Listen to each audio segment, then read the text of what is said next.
when we read about turning swords to plowshares and learning of war no more, training for war no more, then we got to train for something else. And when Jesus said to turn the other cheek and to love your enemies, he's saying no violence is okay. What can we do with limited resources right now? There's a lot of small churches who haven't really ever had these kind of conversations before, even with each other.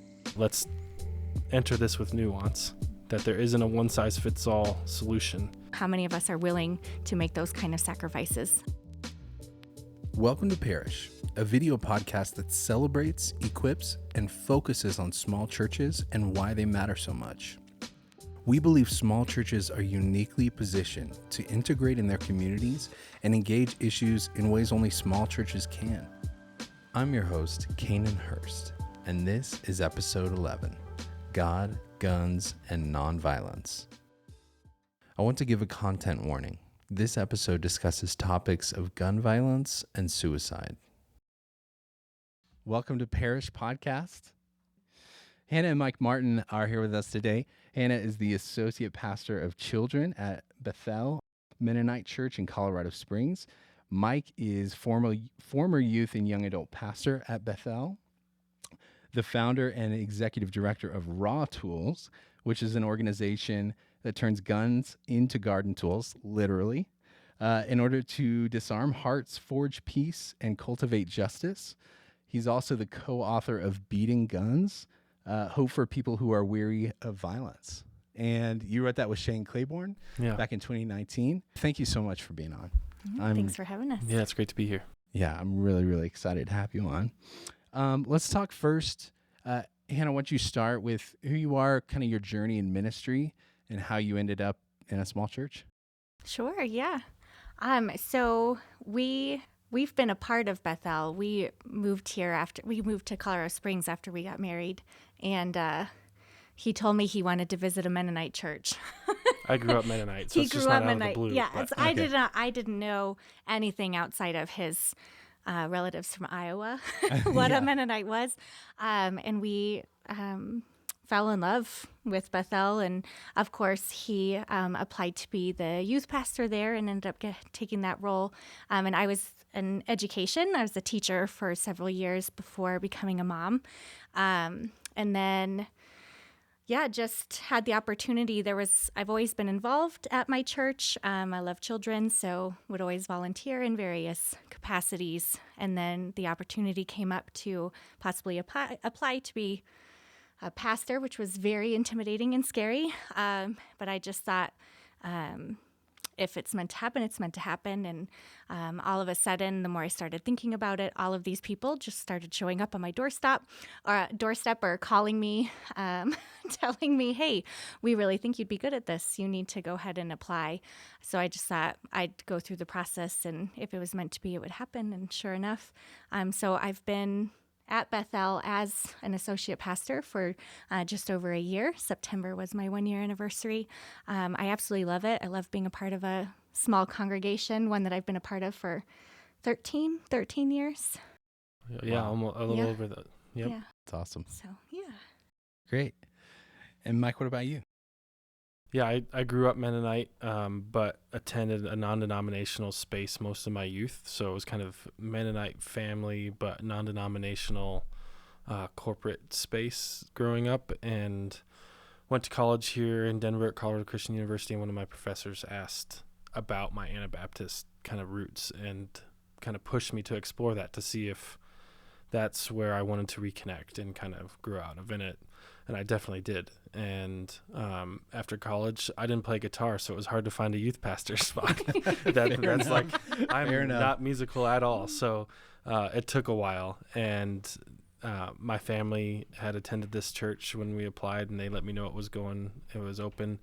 And so I've, outside of, even when we first moved to Colorado as a family, we went to a smaller Mennonite church in Palmer Lake. And then going to a youth group that had as many kids as our current church does. To move to a larger one, it made me want to be a youth pastor. I wanted to play foosball for a living, kind of thing, And but I really love the, I guess, flexibility and a little bit more I don't know, you can get a lot closer and be more relational with a smaller youth group. And that offers a lot of power too. Yeah, absolutely. That's probably the most common thing we've heard as we've done this podcast is just being small. One of the most unique things about being small and good things is you get to know everyone's names. At a larger church, it's just impossible to know that. And so kind of the relational proximity amongst a lot of other things is really awesome. Let's talk about, actually, you mentioned you had never known of Mennonite, or at least been familiar with Mennonites. I'm not familiar with Mennonites. Yep. I know some things, but if you both could educate me and us about kind of the core principles that drive Mennonites and and how you relate to the world in a kind of a peacemaking centric way. I mean, I'll just say that I grew up in Vineyard, Okay. so very evangelical, charismatic, and people often say that the forgotten God is the Holy Spirit, but for me growing up, it was Jesus. I never really knew about Jesus outside of birth, death, and resurrections. Like anything in between, I just didn't know. So being a part of Beth-El and the Mennonite faith and learning a little bit more about the history, I love it because we get to look at things through a Christ lens, whether that's scripture or life in general. Whatever we're doing, it really has a Christ-centered focus, which I really appreciate because I've read, the New Testament as an adult. I read the Gospels and was like, So much of my faith was turned upside down because of who Jesus was and what Jesus did. And I was like, I need to do that. I want to be that. And I feel like the Mennonites do an amazing job of being Christ-like. So I think having the Christ-centered faith and focus, as well as nonviolence and social justice. We take care of our community. And being small allows us more of those opportunities to do that. So I would say those are the three main things: Christ-centered, nonviolence, and social justice. The Mennonite Church started in what is called the Radical Reformation. So we have the Reformation, of the beginning of the Protestant Church, and there was a real close link to baptizing in the census. So the state was really tied into baptisms, and if you didn't baptize your infant, then the state didn't know who was living and who they could tax. And so Anabaptist stands for rebaptizing. They said that this should be an adult decision, or at least a decision of your own. So it may be, like 12, 13, but certainly not newborn. And so that was a point of contention. And so Anabaptists kind of fled all over Europe because they were persecuted by the Catholic and the Protestant Church. And so that's kind of where the nonviolent practice was built out of it, that it was a way to say that we're not like the state and these churches are too much like the state. And you can see that in the way they treat us, kind of thing. And so that's kind of how we got the peace church tradition, but it was born out of this need for a separation of church and state. And so that's kind of where it's grown. And now, kind of like Hannah said, she only knew about Mennonites from Iowa, and there's a huge spectrum of what a Mennonite is. If you go to Pennsylvania, it's going to be different to be a Mennonite in Philadelphia than it is in Lancaster. So it's a whole different place, and it's very much kind of a priesthood of all believers. So every church is its own identity. It's not a top-down hierarchy from a denominational standpoint. So if you're looking for a Mennonite church in your area, look at the church's website, and you'll learn a lot about them more than you would at the denominational level. So Gotcha. It's a very wide range, even here in what we call our Mountain States Conference in Colorado and New Mexico. Sure. Yeah, let's talk about, because both of you have done extensive work. Mike, as we mentioned at the beginning, you work directly in the nonviolent space, blacksmithing and actually turning guns into garden tools. So let's talk about how the Mennonite tradition has shaped you to be encouraged in this work, and kind of the story of RAWtools in general and what you've been doing. Sure. Yeah. I I wish I had like this Genesis moment for RAWtools, but it's kind of this slow burn. Sure. If we're going to use fire metaphors, where it just the idea of turning swords into plowshares, I couldn't get out of my head, and it slowly kind of built up. And that happened while I was a youth pastor at the church, while I was getting more connected with the roots of the Mennonite faith and understanding even the church structure in general. But that encouraged me to find a safe space to kind of develop that, and get connected to resources within our church, our denomination, our regional spaces that might help in that process. So that was meeting with people to bounce the ideas off of, looking for someone to be a fiscal sponsor. When the organization started, our church was the fiscal sponsor for us, and that allowed us to get grants and donations to get our first anvil and forge. And so, yeah, it built up, and we're coming up on our 10-year anniversary, which is 2 months after Sandy Hook. So when Sandy Hook happened, everybody who had been talking about what it would look like to turn swords to plows in a modern context, guns to garden tools, kind of rallied around, not just me, but a lot of folks. My dad and I learned how to blacksmith together to do this. People at our church were on the original board. And so it's just felt like the Mennonite spaces, whether it was our church or common friends, offered a safe space to develop this idea and really help foster it to where it is now. We're in a small group with someone who, when I first told them the name, they bought the website domain. They're like, this is going to be something, and I want to take care of this expense. And so they did that. Wow. And it's just little things like that really help kind of get things going off the ground. It feels like a huge obstacle at the beginning to, like, I have to find web space, and I haven't done that before. So knowing people that have all these different gifts and talents that you get to know more of in a smaller church space, help you do that. It takes a village, Right. to start anything. I think you bring up a really good point.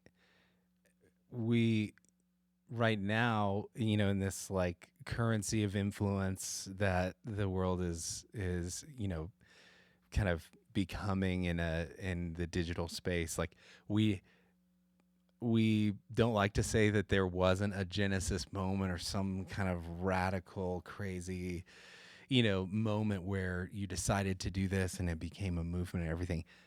We've talked a lot or a little bit on this podcast about kind of the patient, there's a book, The Patient Ferment of the Early Church, talking about how these things, like things that last, usually start slow and they bubble up and they develop and they grow roots and they're local and all that kind of stuff. So yeah, I mean, part of the Swords to Plowshare scriptures, at least Micah's version, ends that you'll be under a vine and fig tree in fear of no other. And it takes a fig tree 7 to 8 years before it's healthy enough to bear fruit. And so I learned that early on when I was researching different stuff around the scripture and how we could build the organization. And that actually allowed me to calm down and not be so anxious about not, getting the 501c3 designation soon enough, or raising enough money the first or second or third or fourth years, or whatever it may be, enough gun donations, Yeah. So, but I'm not a very patient person, so it's still a struggle. Yeah, of course. We joke that patience is a vegetable. It's not a fruit of the spirit. It's a vegetable.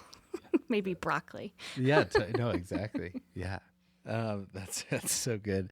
I want to bring up the name RAWtools because I read in the book the story of how, I was wondering why RAWtools. So can you talk about the name and kind of how that has to do with the work that you do? Yeah, well, Hannah came up with it. I remember the intersection. This is like the closest to a Genesis moment I have for this is I remember where we were in the car when she suggested it. So it's war backwards. There was one of the things in the book too, we talk about the big guns, so military guns and that kind of influence on how we decide to solve problems. And some steel from the World Trade Center was turned into the bow stems of the 3 war destroyers that were named after the 3 crash sites, each county. And so that was kind of the global action of the opposite of Swords to Plowshares. And so RAWtools is kind of in that framework of when we read about turning swords to plowshares and learning of war no more, training for war no more, then we got to train for something else. And so to just kind of turn war around, it turns into raw. And so there's kind of a little nod to repentance or a nod to transformation there, but also learning through kind of this restorative justice lens that we do a lot of things through. That's a big heart of what we do. You're vulnerable when you decide to not have a gun on your hip all the time, that you might enter situations, especially for people who don't look like me, because I'm about as safe and privileged identity as you can get in this country. And I'm a big guy, so people aren't going to like try and steal stuff from me if I'm walking down the street. But for most other people, we have to recognize that when we ask them to be nonviolent, we're also asking them to be vulnerable. And so RAW has kind of spoken to that a little bit. And so it's exchanging the tools of war for the tools of nonviolence, or just better conflict resolution. Like we actually learn a lot of this as kids. And then the more we grow up, the less, or the more, I guess, accepting we are of violence, whether that's physical or verbal or spiritual, that those things are big weapons too. So it's really just trying to exchange tools that harm life and replace them for tools that heal life or cultivate life. So beautiful. I mean, because a lot of people, are like, why is it such a problem? They understand that there were a lot of guns in America, but I didn't understand truly how many guns are manufactured and sold and owned by Americans. So I'm going to read some of these facts from the book. Again, if you're watching this, please buy it. It's just such a good book. Okay, the United States has about 5% of the world's population, but we have almost half of the world's privately held guns, 42%. On Black Friday, 200,000 guns were sold in the U.S. That means 2 per second. There are 170,000 guns for sale online. This one was wild to me. There are nearly 5 times more licensed gun dealers in America than there are McDonald's restaurants. And that's licensed gun dealers. That's not even illegal dealers, which is so wild. Over 100 people die from guns every day in America. That's almost 120 now. 120 now. All those stats need to be adjusted in the wrong direction, most of them. Wow. The McDonald's one maybe is in a better direction, but Shane often says this isn't an argument for more McDonald's either, right? Right. Exactly. I mean, let me see here. There are so many facts, but the U.S. leads the world in gun homicides by far. We have 29 gun homicides per million people. The next most violent country when it comes to guns is Switzerland, with 7 per million. So we have 4 times more gun violence than the next country. We have 6 times more gun homicides than Canada and 16 times more than Germany. And one last one that I'm going to read. When all the firearm deaths in all the developed countries of the world are tabulated, 80% occur in the United States. Of all the children killed by guns in the world's 23 developed countries, 87% are U.S. children. Mm-hmm. We call these accidents, right? Which is really sad, because you guys pointed out in the book that accident implies that it could not have been stopped. When actually so many of these so-called accidents, 2, 3, 4-year-olds, playing cops and robbers or whatever with their friends or siblings or parents. I mean, it's just horrifying, things that could easily be fixed. I want to talk about, you mentioned, I think so importantly, that a lot of people who want to kind of disregard the violence, at least in terms of disregard the solution of at least sensible gun control laws, is saying this is a hard issue, it's not a gun issue. And you contend strongly that this is a heart issue and a gun issue. Can you talk about that a little bit, to say how both of those things are at work? Yeah, I think we can get stuck into these talking points like it's the guns don't kill people, people kill people. Where another thing I talk about in the book is this idea of cyborg anthropology. So if you fly ahead 1,000 years and people are like excavating our civilization, what are they going to find? What are they going to understand? Well, those stats tell you that they're going to find a lot more guns in our country than they will in Europe, as far as civilized or developed countries. Civilized isn't the right word. And so I think when you look at maybe our countries that are peers, and understand that their access to firearms is different, then you can understand that this is a gun problem. And if you look at our inability to provide adequate resources, and I would say, like universal healthcare can be one of those, or common sense gun laws. Like one of the things that Shane helped support in Pennsylvania was a law that you can only buy 12 handguns a month. And this was to help those illegal gun dealers from the straw purchases, right? The people who can legally own a gun, go in and buy 20 from a store and then go out on the street and sell them for twice as much to people who couldn't legally do that. And that couldn't even get passed.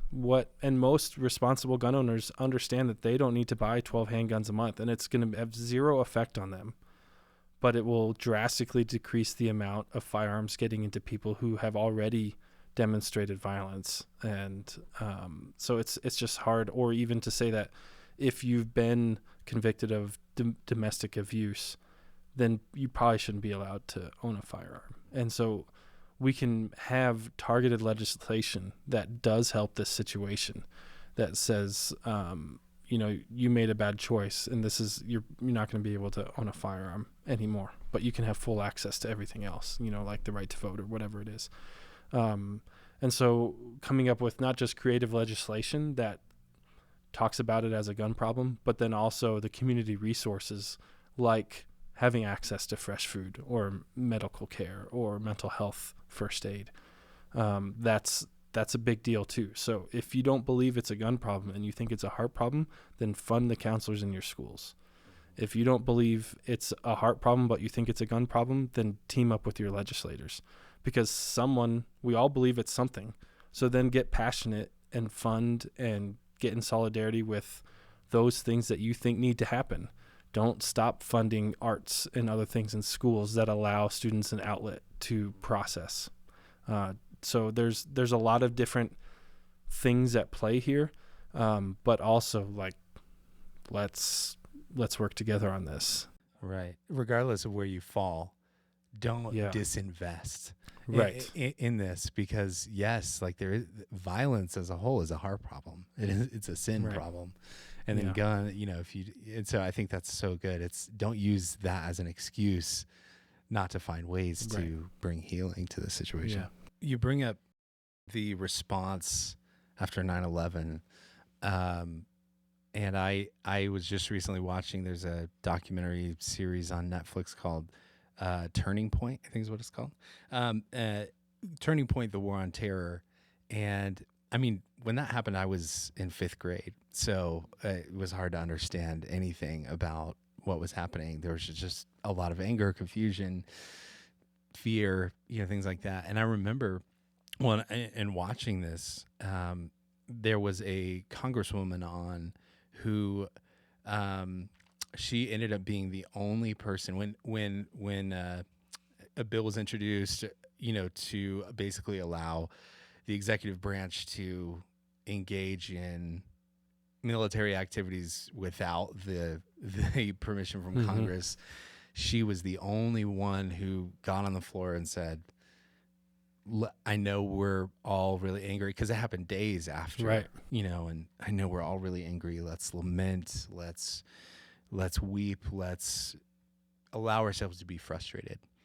But while we're in this moment, we should not respond with, give us the tools, or at least the ability to respond in violence when we've been attacked in violence, right?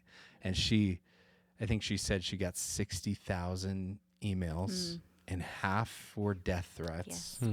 And I mean, if that doesn't show kind of the what we've been taught to resort to in times of frustration or at least attack, then I don't know what else. We don't leave room for creativity or time. Yeah. Yeah, exactly. And you look at the scriptures, right? Let's talk about a theological framework for nonviolence. I mean, you can't read the Bible and think that violence is the correct response, right? So you talk a little bit more. I mean, I know you mentioned the passage in Micah, but a little bit more about this theological framework and the life of Jesus, because your book, I mean, delves super deep into just to look at the God we worship and examine his character. Mm-hmm.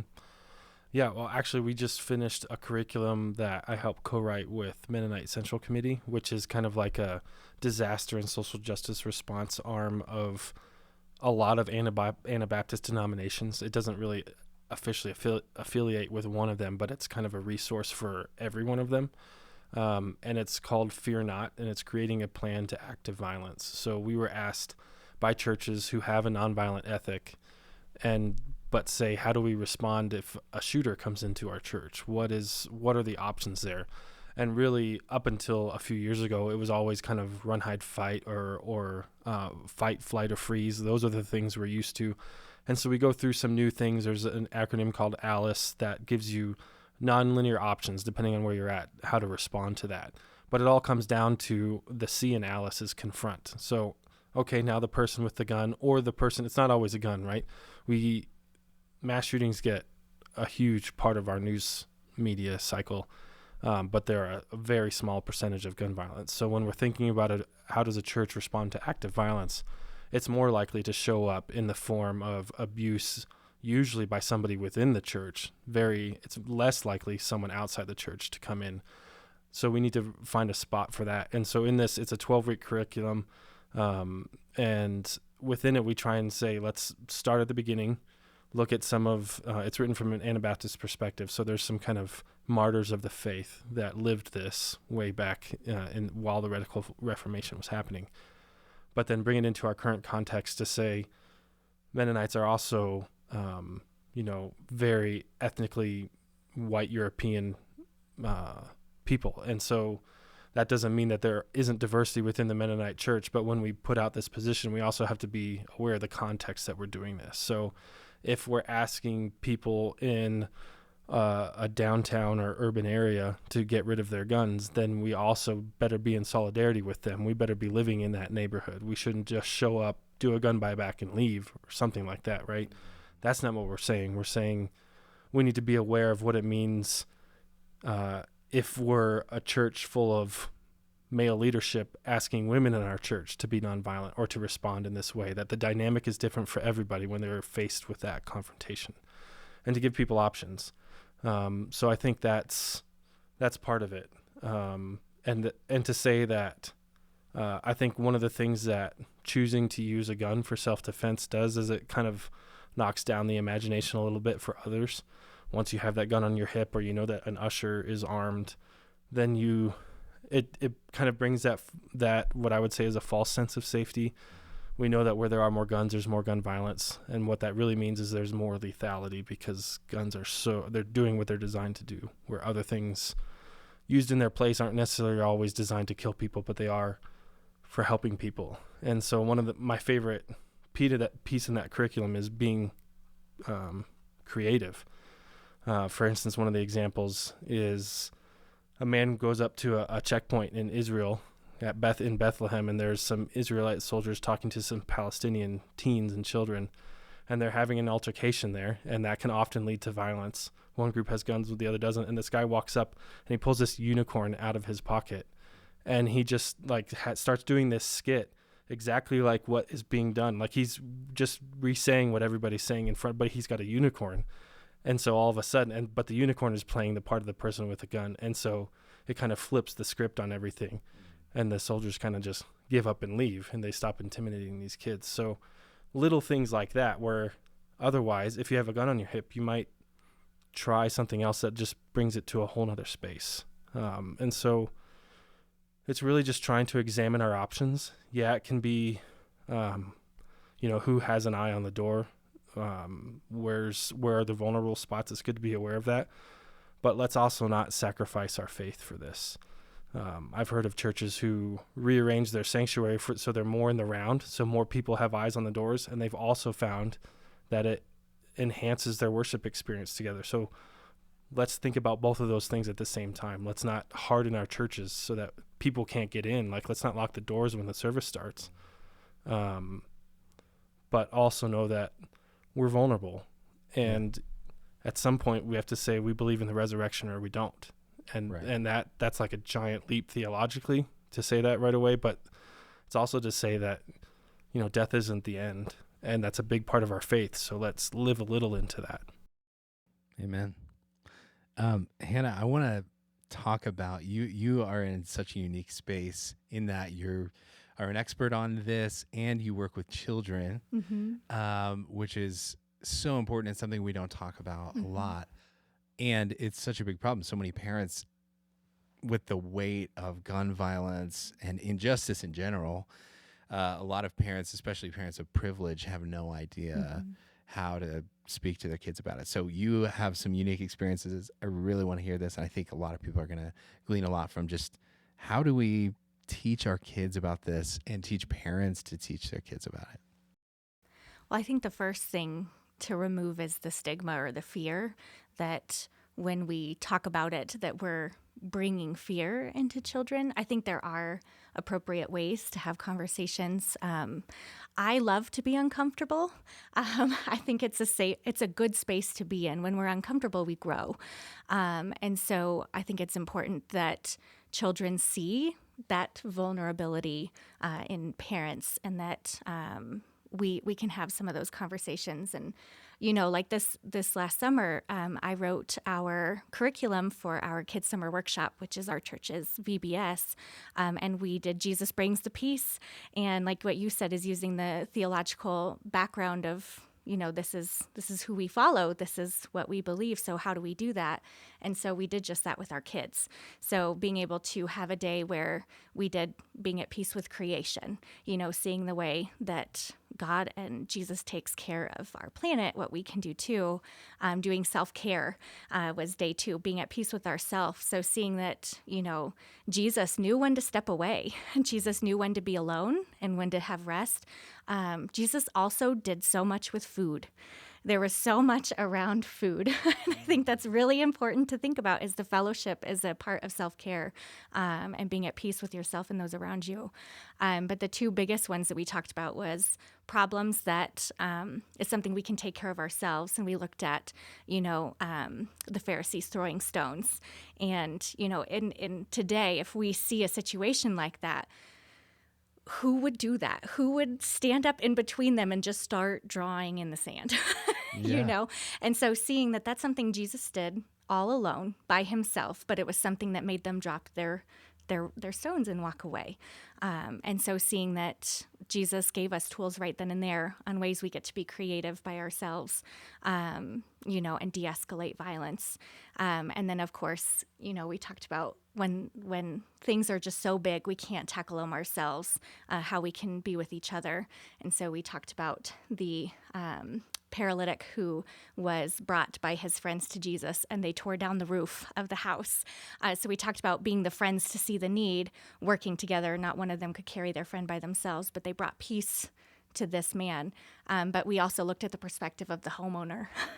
How would you feel if you were those people who were, someone's like, we're going to break your roof to bring peace? How many of us are willing to make those kind of sacrifices for the greater good of those around us? So I feel like there's a lot of those examples in the Bible of Jesus was weird. Jesus was creative. We get to be weird and creative too. We get to use our imagination to solve problems. So I think being able to teach kids in that perspective of ourselves and what we see around us. But then when it gets heavier, when it gets to something like, lockdown drills, having those conversations, trying to explain to someone who's grieving, who's lost somebody, trying to help a child understand that.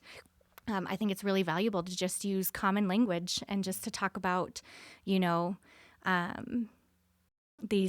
are realities. These are things that happen, And we just know that the people who are around us love us and are listening and are paying attention and are going to do what we can to keep you safe. But it's important for us to pay attention to, we often jump to, this is what happens in those situations. You know, Mike got asked so many times with RAWtools, like, well, what about World War II and the Holocaust? You know, we had to have war.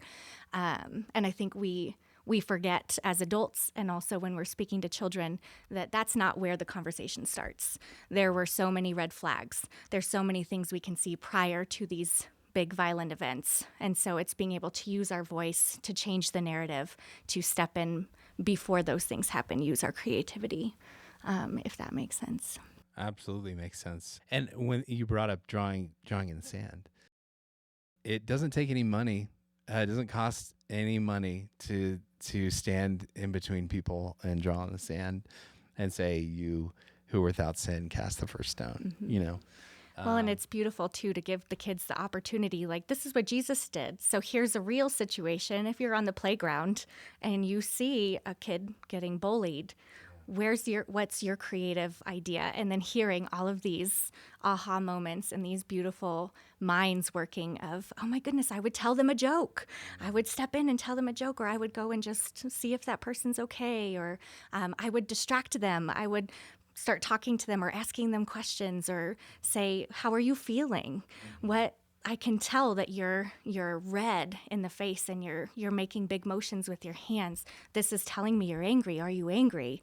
Why are you angry? So being able to address, and this is children who are coming up with these ideas and ways that they can de-escalate and in a nonviolent way.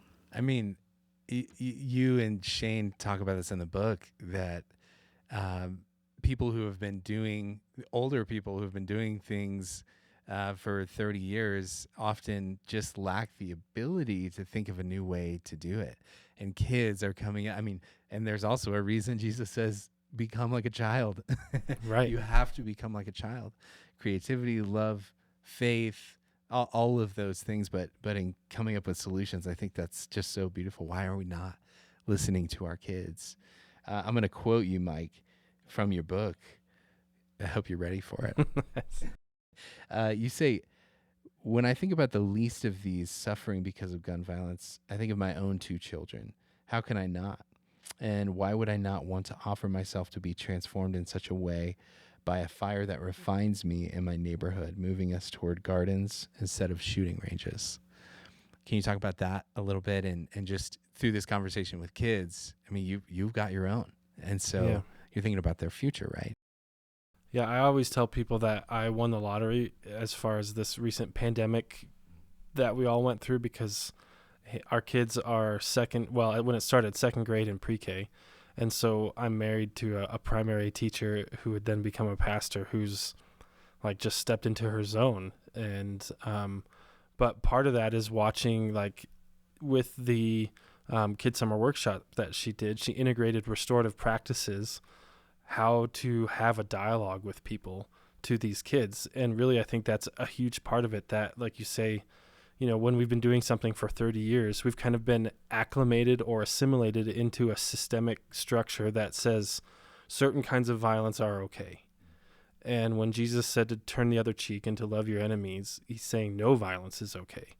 And I mean, you can trace that to the 10 Commandments. That's something, like, you can say there's a lot of violence in the Old Testament, but a lot of the Jewish tradition is de-escalating that. It's constantly de-escalating that and looking for a better way to move forward.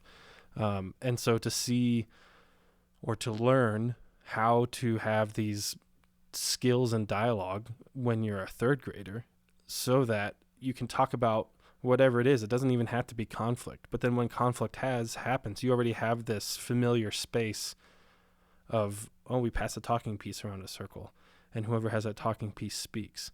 That way no one in the circle has the power, but the actual talking piece has the power. And you know that you will get a turn. And it also helps, you know, like even referring back to the congressperson who says, let's take a break. Often, like if you're in a talking circle with 10 people, whether you're a kid or an adult, someone says something across from you, you really want to respond to it. But there's 6 other people that get to talk before you do. And it really is a good practice of saying, oh, someone else feels this way. They'll address what was inappropriate to say. One of the people, Kay Pranis, who does a lot of this training, is that the circle has the power to hold this tension. And she has been in some really tense spaces dealing with conflict resolution. And it's amazing to hear people tell these stories. And I don't think we tell stories enough about how nonviolence does work. But just to say that other people will help along the way, because it often feels like that when something so terrible happens that I have to be the one to step in, and I have to also be seen doing something so that I'm not seen as part of the problem. When I think we need to take that time to recognize that other people feel the same way. Other people have skills you don't, but when you match them together, you can do a lot of stuff together. But really just kind of allowing the kids to be in that space and use their imaginations starts so young, and that's something I don't have a gift for. But to watch Hannah integrate it and put it into those spaces, like, yeah, let's all learn restorative practices and then implement them into the spaces we're at. And eventually, if we commit to this is a long game. That's the other thing that is hard about plowshares, right? It's taking something that kind of like a sword that gives you that immediate feeling that you've solved a problem because you've stopped something from happening in the moment, but really you've just entered into a cycle that creates more violence. Where a plowshare is something that you have to depend on the environment. You have to wait for the harvest. It's a seasonal space that you get into. Even just watching Hannah and talk a lot about when we send our kids to play dates and talk to their parents, do you own guns? And seeing the fruit of that, even with some friends that we have, like, oh, I didn't realize how many toy guns my kid had until we started hanging out with you. And that's because we share our kids with each other, right? We can control that space a little bit, but when they're at school, they hear things that maybe we don't want them to hear, but now we're responsible to dialogue together and understand what that word means. Or, suddenly, you just overheard our neighbor say the F word. Great. Well, let's talk about this. And it doesn't have to be this, like, don't press the red button, even like when our kid wanted Nerf guns. Yes. Yeah. I think that was a big part of it, was this idea, before we were both parents, the idea of sheltering your kids or making sure that they only know good, and not evil or not bad, and so trying to avoid those spaces or avoid those conversations, and then we became parents and we realized what a beautiful opportunity to be exposed and to see the world the way it is, and to be able to have those conversations while they are in a safe place, like in our care. And, and they really do understand. I love that children, when you see them start, our kindergartner, he was very nervous about going to school. He wears glasses, saw another kid that had bright glasses, and he's like, you will be my friend, and so just they have such a love for life and for building connections. And I feel like they understand empathy so much more than we do. And so trying to have those kind of tough conversations while it is a safe space, and teaching them, what you heard at school may not be the whole picture. And I am here and available to offer you the whole picture should you want it. And sometimes our kids say, nope, I'm not ready for it. And sometimes they're like, yes, I need to know. Please tell me. So being able to talk about that and to say, we are different. I know that when you go to your friend's house, they do have a lot of toy guns, or they want to do video games that have violence. But something that a friend of ours taught us that I will never forget is play is practice. So when we're playing, we're practicing for what we're going to be when we grow up. When it's a part of who we are every day, if all I'm doing is violence, playing, then it's going to desensitize me when I see it in real life happening as an adult, or it's just going to create more opportunities for them to just be exposed to that kind of thing. So being able to say, like, well, do you want to, in this video game, you shoot people and they die. Do you want to shoot people and kill them when you're a grown-up, well, no. Then why are you practicing that as a child? So teaching that playtime is practice for who we want to be. That's been really valuable for our kids, not just what they're doing, how they're playing, but also the language, the words that they use, and how they treat others. And, moving your body, right? You talk about showing up and standing in solidarity, especially for privileged folks. We talked with Michelle Warren extensively. Her new book is called Join the Resistance, and it's out and it's brand new, but it's like she's speaking directly to privileged folks, because as a white woman herself, she doesn't experience much of the discrimination that a lot of other groups in America and the world do. But she talks about how just showing up and standing and listening to people is like the most important thing, especially at the beginning. We can't solve any problems we don't understand. And coming in thinking we have all the answers when we're not even affected. We can't make assumptions about what's needed. Exactly. With gun violence, so many people are affected. It in a lot of ways doesn't discriminate nearly as much as other issues. Although it does, definitely there's more gun violence, especially homicides in certain communities for a variety of historical and discriminatory practices and reasons. But I think that's so interesting. Like what you were saying is so good.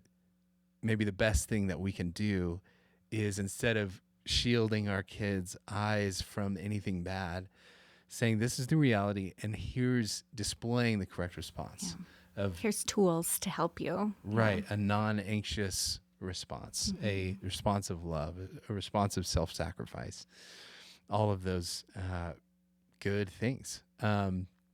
I think in the book, I loved what you and Shane talked about with stories of people who had break-ins. And this isn't everyone's story, right? But some of those stories, there was one story that you tell about a woman who an intruder came in and she just asked them what time it is.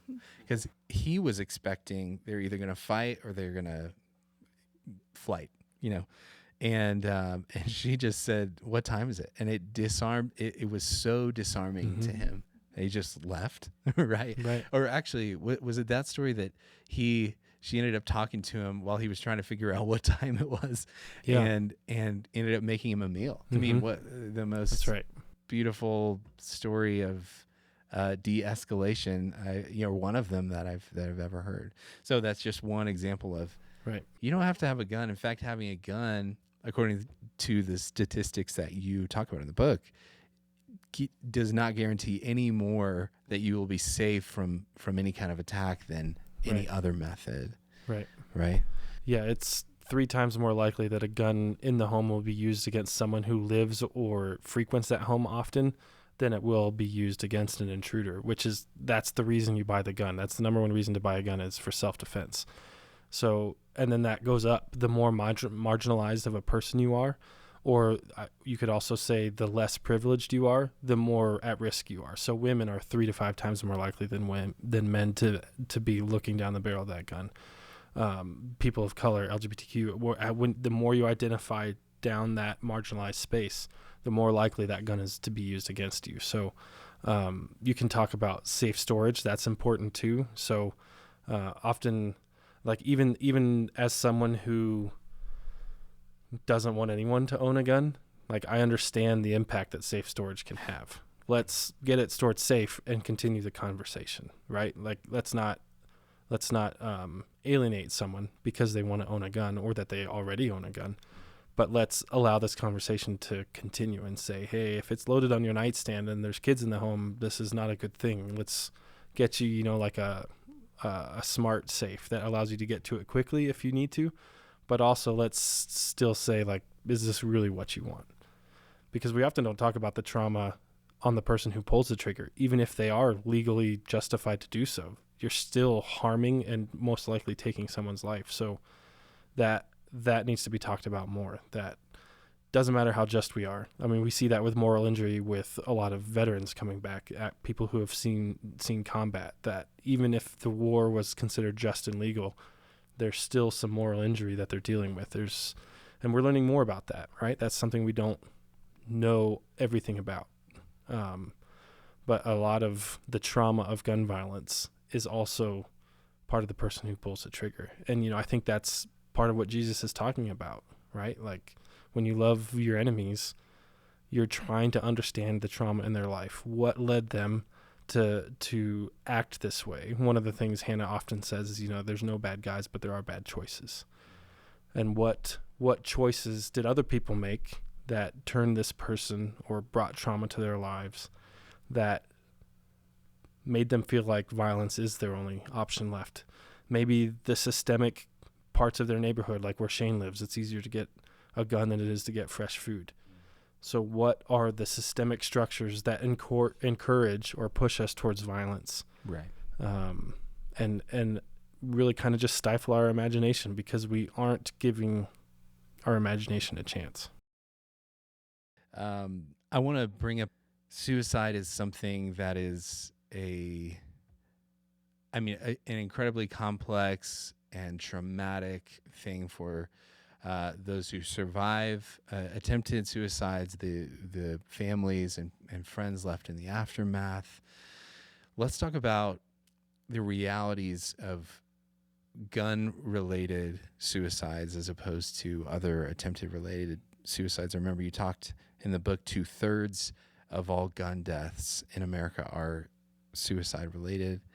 And so, let's talk about that a little bit, and how the conversation around gun violence rarely moves into that space. Mm-hmm. Yeah, and it's becoming the space, especially in places where the context really just wants to shut the conversation down fast. Suicide is a great entry point to talk about this, mostly because when people attempt with a firearm, they're over 90% effective in completing. And that's also good to talk about this in attempts and completion, not committing suicide, because it's not a criminal act. And there's other things going on. So even theologically, there's a lot of things to unpack with suicide and the history of how people feel like salvation is affected by that. And I lost my mom to suicide, not by gun. And so there's like that theological thing that I dealt with a lot. That was about 14 years ago.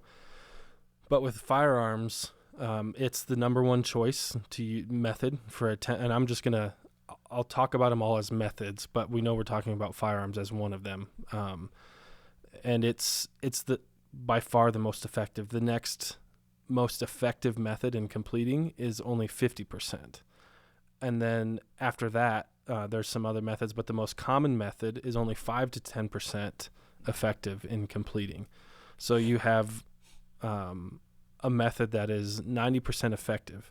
Then we also know that if you survive, 70% or more, depending on where you're at, of people who survive a suicide attempt don't try again, because they're given resources, because people heard their cry for help. Maybe we didn't listen, or we didn't make aware.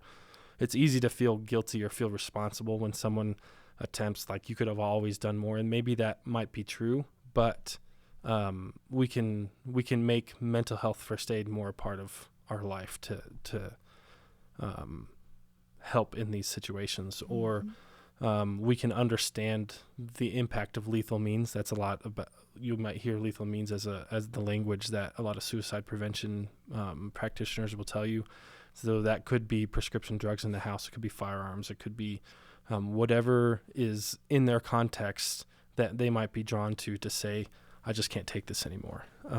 And so it's become a big part with gun violence to say, let's think about this. You can often talk about in Europe when they switched over their ovens from gas to electric, there was almost a 50% decrease. I think that's the right number.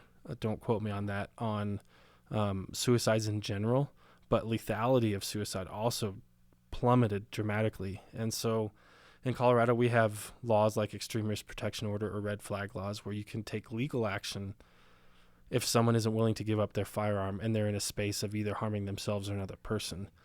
So there's a legal action to that, but also something beautiful that came out of that is people who didn't like the law taking that kind of move, because it takes a while to get the firearm back, started saying, we'll have voluntary spaces for you to store firearms. So gun shop owners, some law enforcement agencies said, if you have a person at risk in your home and you have firearms there, we'll store it for free or like very low cost, like $5 to $10 a month, until you feel like that person's safe again. So we've also started to become more creative about how we think about when people are navigating crisis. It doesn't have to be mental health. It could be other things that contribute to a mental health crisis, but it's really more tangible things like school or work or marriage or, finances, all that kind of stuff. When they start to crumble together, then it feels like there is no way out. And that's very similar to other situations where we resort to violence.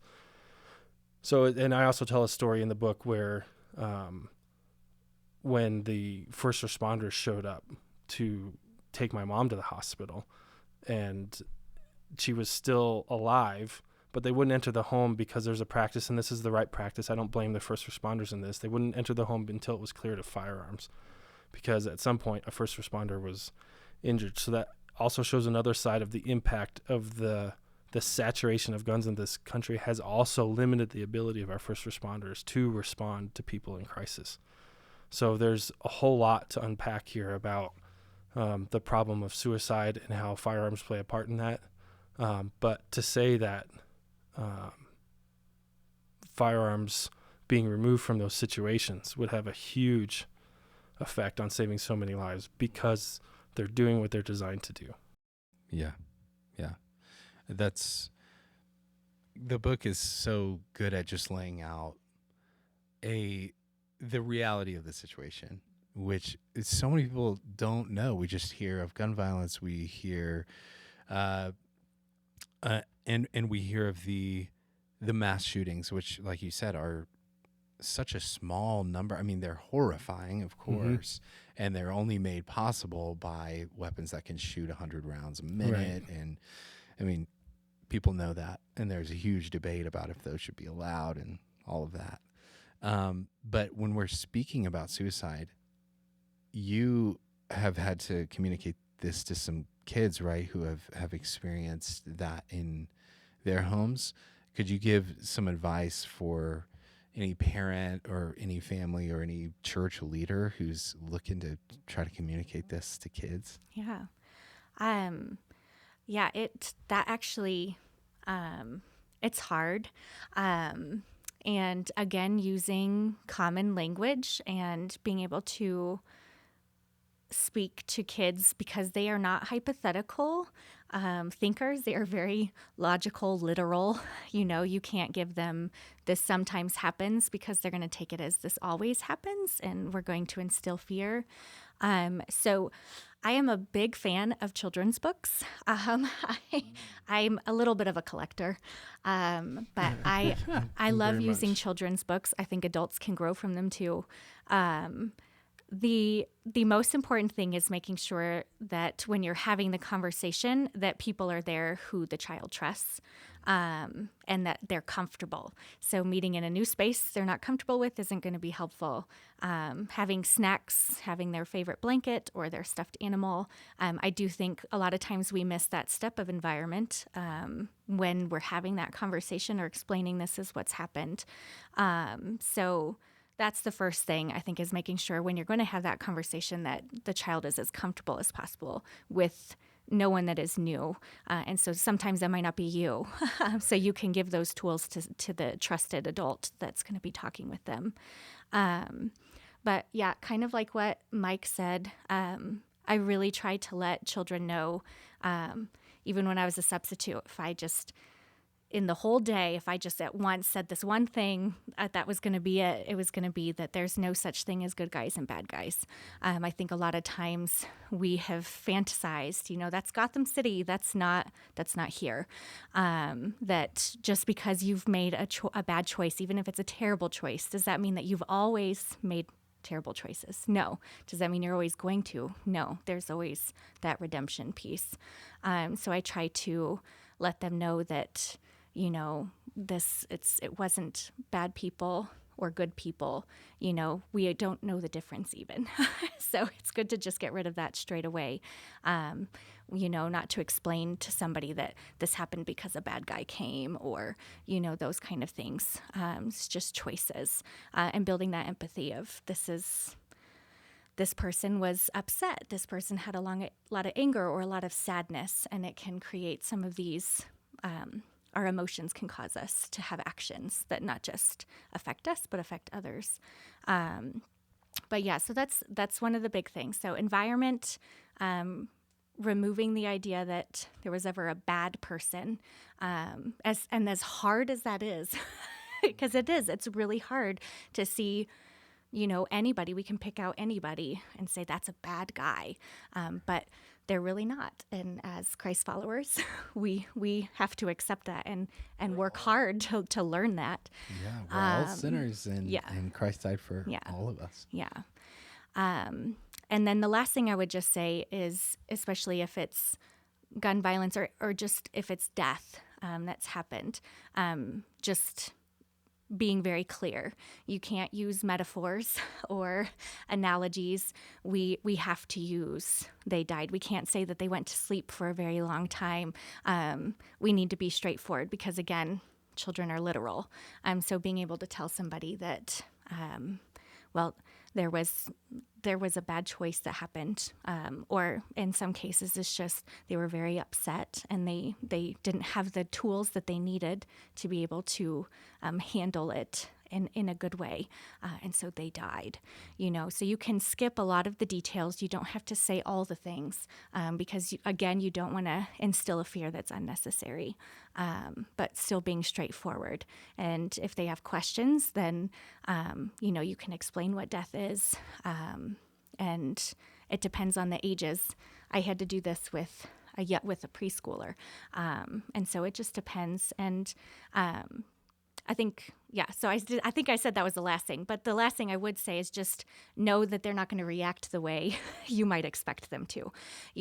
Some kids might just weep. Some kids might not have any emotion at all. Some of them might have a ton of questions straight away. Some of them might start asking questions years later. There's a whole spectrum. So making sure that we don't walk in expecting or assuming the way things are going to happen, that we're prepared as the adult, that it's going to take time. It might be right up front and we might see everything, but the grief or the questions, that could come at any time, and it could be random. So just to be prepared in the way that they react, and that if you're all prepared the conversation day of, you might not be answering those questions that same day. Yeah. For it to not be so disorienting because it's never been a conversation before. Right. Absolutely. That's so good. That's so good. I love that you bring up good guys and bad guys, or good people and bad people. I mean, how much harm has been done in American history and world history with creating others. You talk briefly in the book about old Westerns and the idea of cowboys versus Indians. And I mean, it has demonized and allowed for or justified subjugation of people for hundreds, thousands of years. This idea of good intentions, good people and bad people.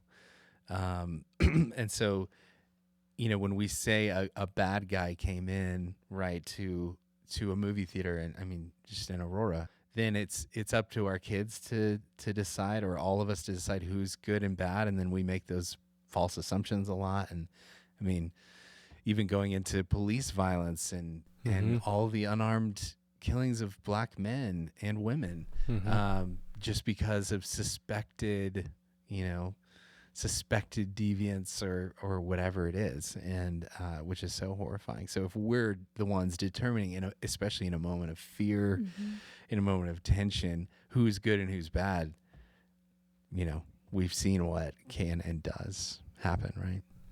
I think that's another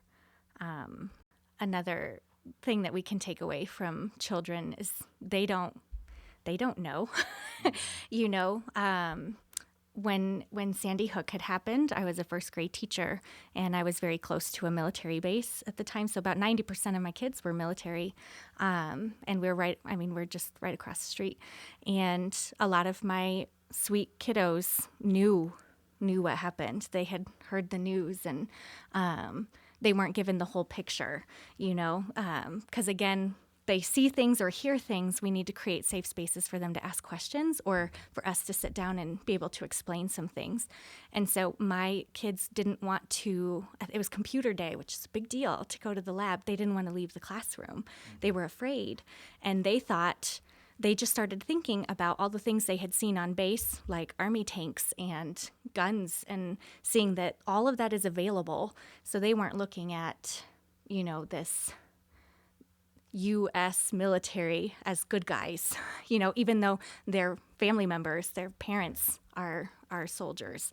It was there was no distinction. They just saw weapons available.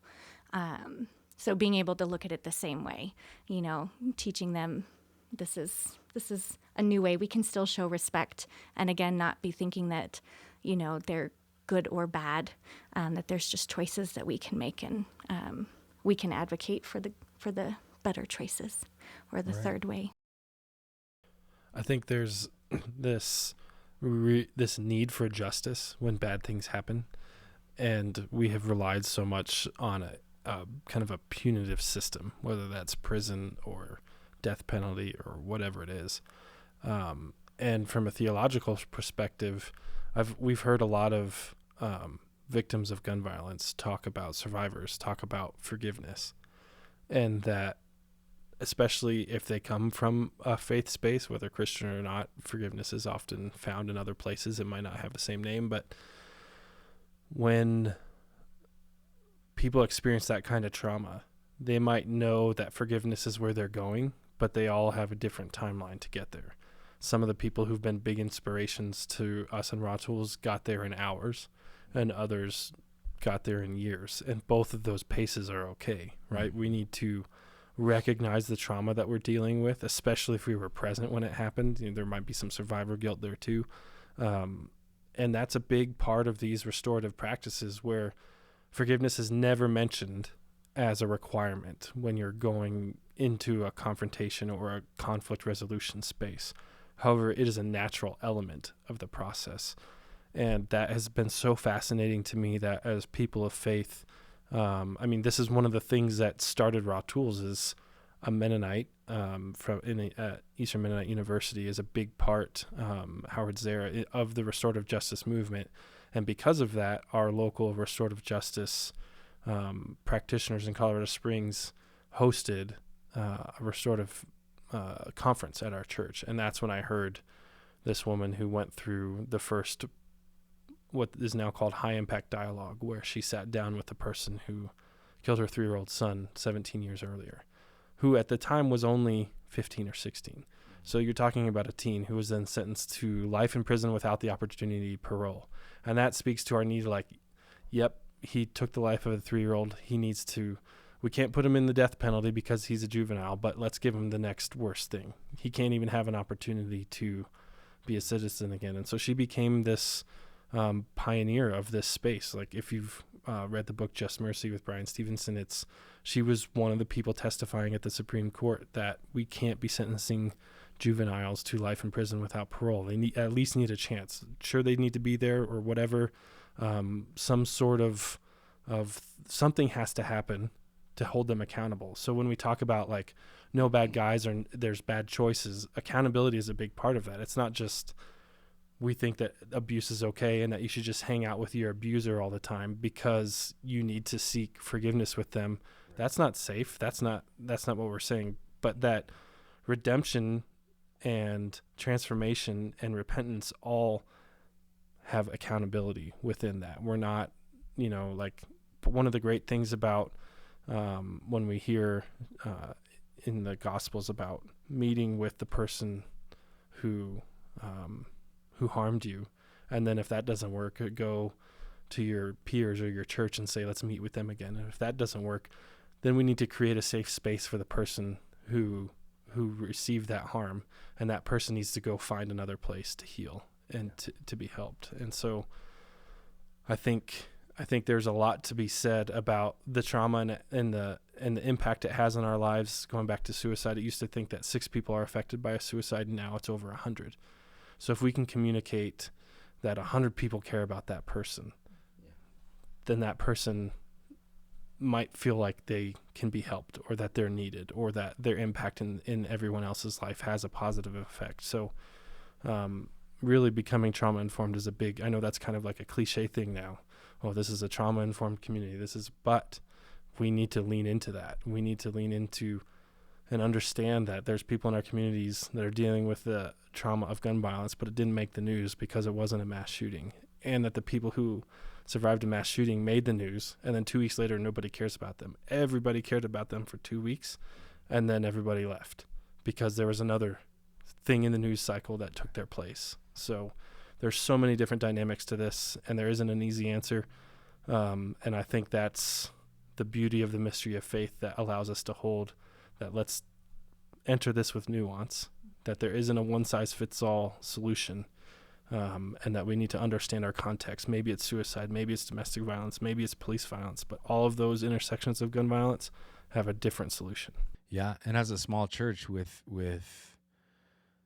maybe not as wide of a net that you're casting, you can know what kind of gun violence is more relevant or less relevant to the community you're living in. Again, we can't fix problems we don't understand. So if we can actually intentionally find out how this issue affects, we actually have the space as small churches because we know the people on a personal level. That's really beautiful. When people just say, well, God, why won't you just fix the issue? God always, through scriptures, and as we can see now, asks his people to engage in issues, bring about justice. I mean, I think of the prophets and so many of the prophecies or the anger of God was, you are not providing justice for the oppressed. I want you to engage this work with me, with what I'm already doing. So let's talk about with small churches, because that's what this podcast is for. How can small churches begin? I know we've mentioned some things through this episode, but how can we begin in this work if there's nothing we've done before yet, or if we're still working through this issue? What can we do with limited resources right now? Well, I think a lot of what Hannah talked about earlier, to normalize how to deal with conflict from a very young age. Start that. Normalize being creative in conflict resolution when kids are 4 or 5 and starting to be around more peers other than just like their family. They're entering school systems.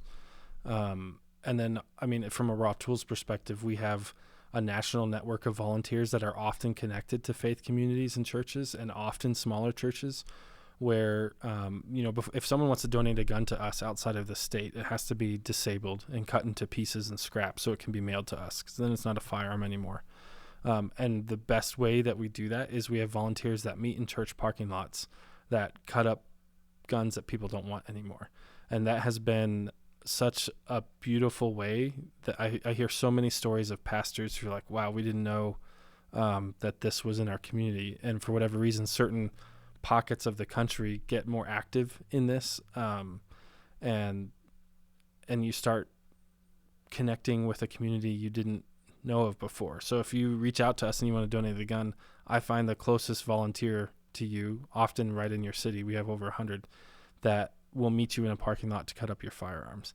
And if you need access to other resources, or if you want to plug in more to different ways, then we allow that church to plug that in for you. So this is another way for small churches to be a part of that. And we're even finding a lot of retired pastors or current pastors learning how to blacksmith so that they can do the gun to garden tool stuff too. Because if you can keep all the gun parts and make something out of it, maybe you have an artist in your community that might not be a blacksmith, but they might be a welder or a mixed media. It's not just metal that's in this. So it allows people to enter into this conversation outside of advocacy, because keep writing the letters to your congressman, keep showing up and testifying if you're doing those kinds of things in whatever the level of lawmaking that is happening in your city, town, or state.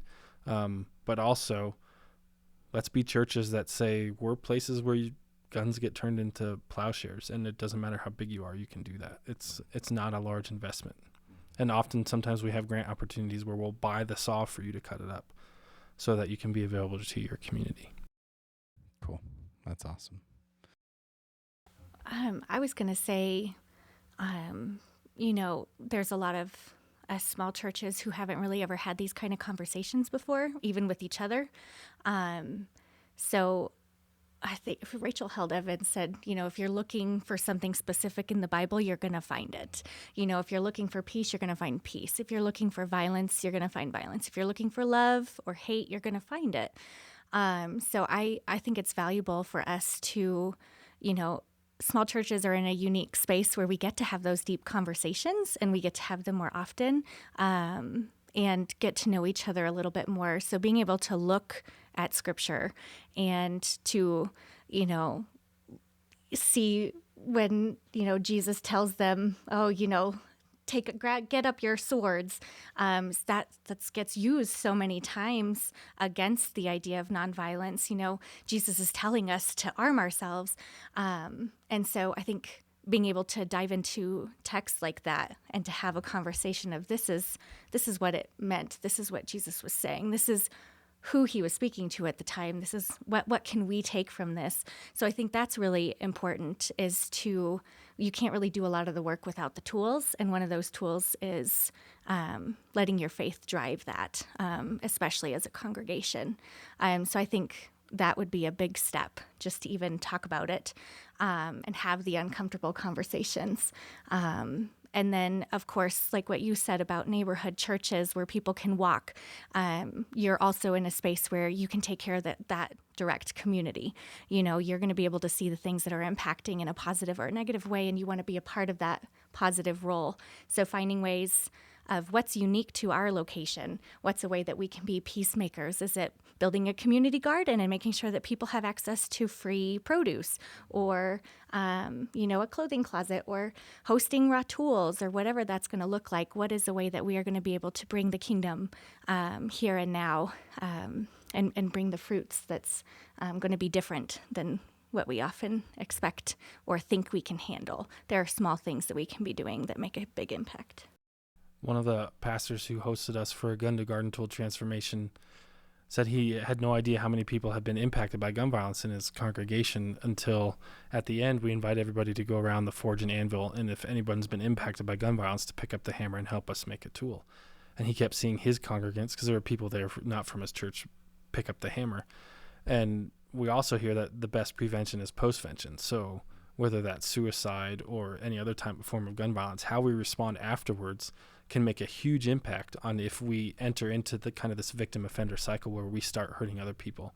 I don't necessarily like the phrase hurt people, but that we need to create safe spaces for people to handle the trauma that they went through.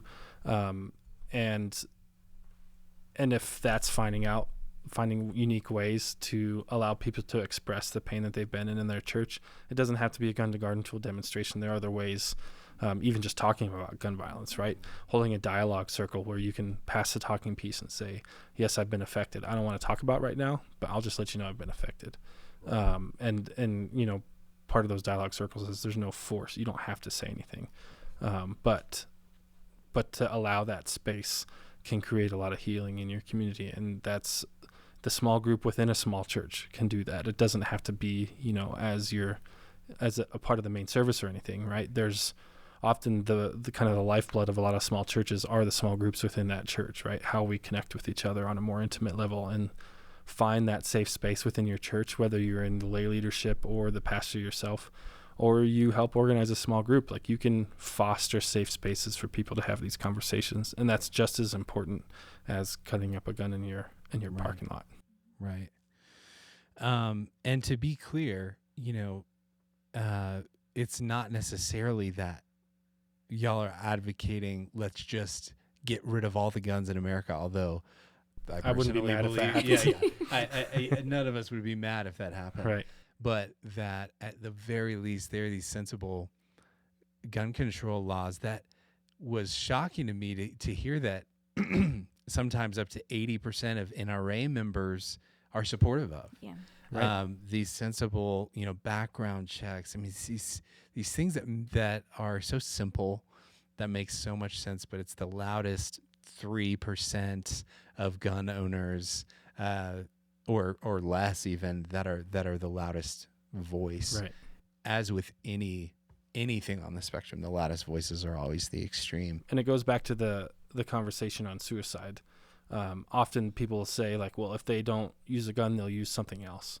Okay, well, something else won't be as effective as the gun. So let's de-escalate in that direction. Let's make it harder for the most lethal things to be available to us, whether we turn them on ourselves or other people. So that works across the intersections of gun violence. Let's not do that. Let's talk about the militarization of police. We don't need tanks going down the streets. That's not who we are.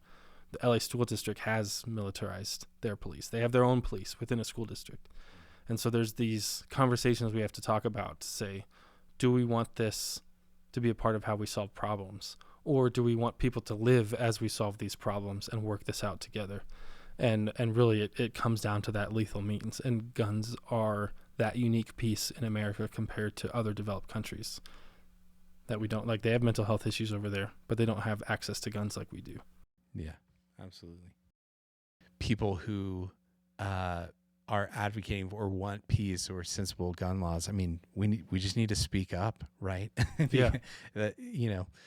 So because there are a lot of, I'm sure, people listening who own guns and responsibly want to use them for sport or hunting, whatever that is. And you're not saying, I want to take the guns away from you necessarily.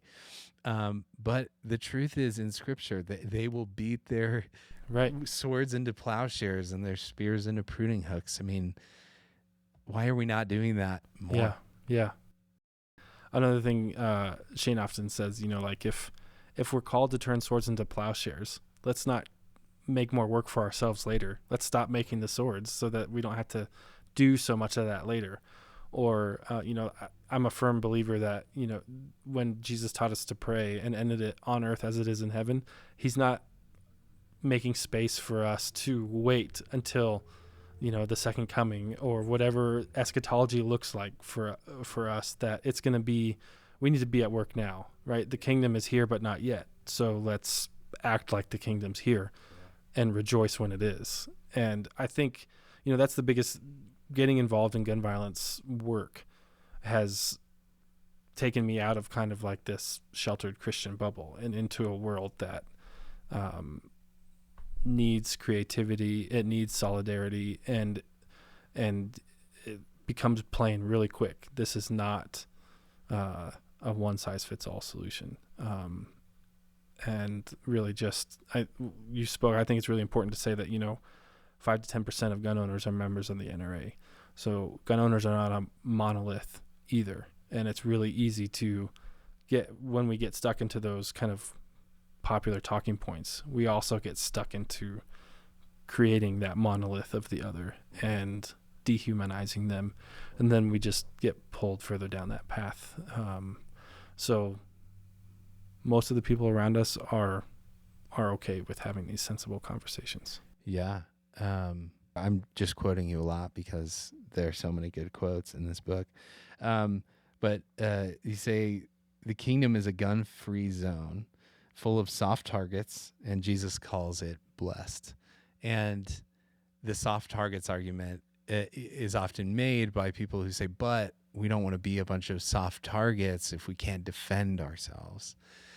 And the truth is, like you mentioned, Jesus says, turn the other cheek. And I love how you both describe this, like it's not even just be abused and be okay with it. Make them look at you in the face and turn your other cheek and say, look, do it again. And treat me as an equal. Because you slap someone with your backhand who's lesser than you, but you have to punch someone who's equal to you. So you don't slap someone who's equal to you, because then you're kind of bringing them down a level that even you recognize isn't okay. So by turning the other cheek, you're elevating yourself to the status of the person who's trying to hurt you, to say we're the same here. We share the image of God together. So one thing one of my professors made really clear was one of the most effective things that, I mean, we all know Dr. King advocated nonviolence. He also talked about the sacrifice you're choosing to make when you do this, and lots of people died, obviously, including himself. But one of the most brave and effective things he did was bring children to the marches and put them in front, because the police were spraying them down with fire hoses, but once they had to look at and consider doing that to a child, even if it was a black child in the 1950s, it was it really affected even the oppressor, right? Right. It humanizes. Yeah, absolutely, because it shows that even the most vulnerable, it is really hard to look at them in the eye and continue to oppress. But you have to you have to show up so that people are looking you in the eye. And that's brave, but that's the example, right, that a self-sacrificing Savior gives us. And Peter cutting off the ear of the, talk about self-defense or defending someone with a weapon. And Jesus said, put that away, and healed the guy's ear who was going to take him off to be murdered. So, well, your work is amazing. Thank you for everything that you do. Anything else that you want to add? You can go to RAWtools.org if people want to find out more how to plug in. I think we're pretty accessible. If you want to talk to any of us, you can get a hold of us there. If you want to talk to Hannah about talking to kids. I'd love to or bringing provide kids all to of protest. the list of I mean, children's books that would yeah. be beautiful, whether it's talking about grief and loss or nonviolence and peacemaking, or when it comes to war. There's so many good things out there. Reach out to them, start the conversation in your churches, in your communities, and just know how this affects, and advocate for justice for the oppressed. And we are, unfortunately, the group of oppressed people is growing, as you mentioned, by this issue, 120 people a day. It's just horrifying. So, Lord have mercy. But we thank you so much, and we hope that you can continue in your work and flourish. We know that you will. Well, thanks for having us. It was great to have this time today. Absolutely. Parish Podcast is a production of VineWorks Film Company. The executive producer is Nathan Hoag. This episode was produced, edited, and hosted by Kanan Hurst. Graphic design and set design by Erica Kriesel. Find us on social media at Parish Podcast. Remember to subscribe and rate this podcast wherever you listen. This video podcast has been made possible by the generous support of the Sacred Grace, an incubator and accelerator that's cultivating leaders to take spiritual and social responsibility for their neighbors and neighborhoods. For more information, visit thesacredgrace.com.